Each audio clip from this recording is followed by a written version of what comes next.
Saya yakin jentera komunikasi yang lemah di pihak kerajaan juga antara yang menyumbang kepada kemerosotan prestasi kerajaan perpaduan dalam PRN lepas. Mohon pencerahan Datuk Seri. Betul ada kelemahan kita dalam communications. Saya akui.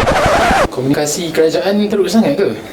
Taklah, dia memang satu cabaran untuk kita menyampaikan maklumat-maklumat mengenai dasar dan usaha kerajaan dalam keadaan yang kita bertembung dengan perang ideologi. Ideologi yang dibawa oleh pembangkang sekarang ini ialah ideologi perkauman. Soal isu perkauman, soal identiti ni lebih cepat merebak. Dia macam mencurah minyak ke atas api. Dia merebak dengan besar lah kan. Jadi pandangan saya ada kelemahan dari segi komunikasi kerajaan, tapi kita juga kena ambil kira bahawa dia bukan soal kaedah atau strategi komunikasi itu semata-mata. Dia sebenarnya soal kandungan dan ideologi yang kita nak pertahankan.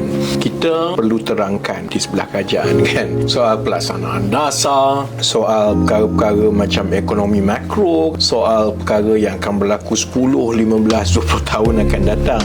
Perkara ni sebenarnya tak menarik minat sangat. Saya juga perhatikan contohnya kan, daripada 2010 dia juga bergantung kepada masyarakat. Setiap gabungan politik ni dia ada penyokong masing-masing. Bila penyokong tu kepada parti yang jadi pembangkang, masa tu dia memang berjuang habis-habisan lah, sebab dia nak suruh parti dia jadi kerajaan. Jadi dia juga ada faktor yang penyokong-penyokong parti kerajaan ni memang selalunya agak docile, sebab parti dia dah jadi kerajaan. Jadi bagi dia semua dah okey. Jadi dia kurang bertempur sedikit, dia meneruskan hidup dia macam biasa, dia kurang bimbang tentang politik. Dan begitulah juga yang jadi pembangkang daripada kerajaan, dia jadi pembangkang, tiba-tiba yang sebelum ini tak bersuara, tiba-tiba dia jadi bising lah. Kalau kita nak tengok betul-betul, kita tengok penyokong-penyokong PAS lah, masa 33 bulan mereka dalam kerajaan kan, mana pernah bersuara. Harga barang naik ke, ayam tak ada ke, hidup orang susah ke, tak ada. Dia tak ada lah buat konten-konten semua ni, tak ada. Dia bila dia nak masuk pilihan raya, lepas tu bila dia kalah tak jadi kerajaan, semua bersemangat lah. Fatwa tak fatwa habislah keluar semua kan. Tiba-tiba China nak mengambil alih Malaysia. Masa dia 33 bulan, dalam tu ada je pun wakil China, dalam perikatan dia pun ada China, tak pula timbul kan. Jadi kita juga kena mengambil kira bahawa tabiat penyokong-penyokong ni juga adalah sebahagian daripada ekosistem komunikasi ya. Jadi cabaran-cabaran itulah yang perlu ditangani oleh kerajaan.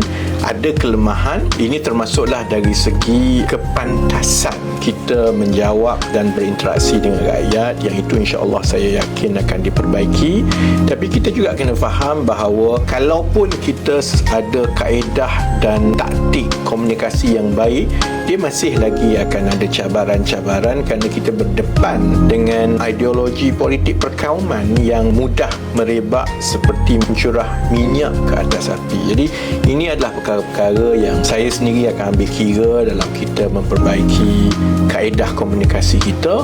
Tapi saya juga yakin bahawa kalau kita terang secara berterusan dan kita ada dasar dan program kerajaan yang kesannya kepada rakyat terbanyak itu sudah mula dirasai, secara tiba-tiba ataupun secara perlahan-lahan lebih ramai yang akan memahami kandungan-kandungan yang kita sampaikan. Dan pihak pembangkang pun dia tak ada modal sangat dah, kerana yang akan menjawab itu adalah rakyat sendiri. Jadi buat masa sekarang, insya-Allah saya akan perbanyakkan. Memang lepas ni menyampah lah Perikatan Nasional, tengok video saya je berterusan. Tapi saya juga berharap supaya penyokong-penyokong dan aktivis-aktivis kerajaan perpaduan, kita gunakan kandungan-kandungan ini untuk disebarkan seolah-olah kita sekarang masih lagi pembangkang. Kerana semangat itu yang ada selalunya kepada penyokong pembangkang, semangat itu yang kita kena naikkan balik. Dan kita tak boleh ada pandangan bahawa bila sudah jadi kerajaan, tugas untuk menyampaikan maklumat ini diserahkan bulat-bulat kepada jabatan-jabatan kerajaan. Kalau kita sayang kepada agenda rakyat yang dibawa oleh Datuk Seri Anwar Ibrahim dan juga Kerajaan Perpaduan, kita sama-sama pikul beban ini dan insya-Allah kita akan boleh rasa macam mana dia menjadi lebih mudah daripada satu bulan ke satu bulan untuk mengatasi serangan-serangan propaganda perkauman daripada lawan kita.